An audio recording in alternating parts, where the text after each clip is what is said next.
بغیر وضو نماز پڑھنے والے کو حضرت علی رضی اللہ عنہ نے حضرت عمر رضی اللہ عنہ کو سزا دینے سے کیوں روک دیا؟ ایک ہلکی داڑھی والا شخص حضرت عمر بن خطاب رضی اللہ عنہ اور حضرت علی رضی اللہ عنہ کے پاس بیٹھا تھا۔ اس کی آنکھیں اندر کو دھسی ہوئی تھی اور زبان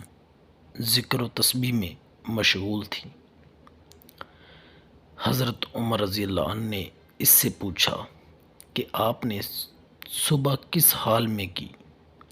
اس آدمی نے عجیب انداز سے جواب دیا کہ میں نے اس حال میں صبح کی فتنہ کو پسند کرتا ہوں اور حق بات سے کراہت کرتا ہوں اور بغیر وضو کے نماز پڑھتا ہوں، اور میرے لیے زمین پر وہ چیز ہے جو آسمان پر اللہ کے لیے نہیں ہے۔ یہ سن کر حضرت عمر رضی اللہ عنہ طیش میں آ گئے اور اللہ کے دین کی خاطر انتقام لینے پر آمادہ ہو گئے اور اس آدمی کو پکڑ کر سخت سزا دینے لگے تو حضرت علی رضی اللہ عنہ نے ہنستے ہوئے کہا، اے امیر المومنین، یہ شخص کہتا ہے کہ وہ فتنے کو پسند کرتا ہے، اس سے اس کی مراد مال و اولاد ہے، جیسا کہ اللہ تعالیٰ کے اس فرمان میں مال و اولاد کو فتنہ کہا گیا ہے، انما اموالکم و اولادکم فتنہ، اور حق کو ناپسند کرتا ہے،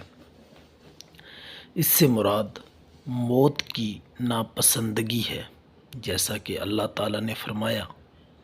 وَجَاءَتْ سَكْرَةُ الْمَوْتِ بِالْحَقِّ ذَلِكُمْ مَا كُنْتُمْ مِنْهُ تَجِدُونَ،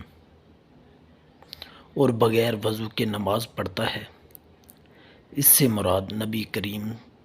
صلی اللہ علیہ وسلم پر صلاۃ درود ہے، درود بھیجنا ہے۔ ظاہر ہے کہ صلوات کے لیے وضو ضروری نہیں ہے، اور اس نے جو یہ کہا کہ اس کے لیے زمین پر وہ چیز ہے جو آسمان پر اللہ کے لیے نہیں ہے، اس سے مراد بیوی بچے ہیں۔ ظاہر ہے کہ اللہ کی نہ بیوی ہے اور نہ اولاد، وہ ذات تو یکتا ہے،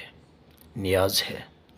نہ اس کی اولاد ہے اور نہ وہ کسی کی اولاد ہے، اور اس کا کوئی ہمسر نہیں۔ حضرت عمر بن خطاب رضی اللہ عنہ کا چہرہ خوشی سے دمک اٹھا اور ہونٹوں پر مسکراہٹ پھیل گئی اور خوشی سے جھومتے ہوئے فرمایا، وہ جگہ بری ہے جہاں ابو الحسن رضی اللہ عنہ نہ ہوں،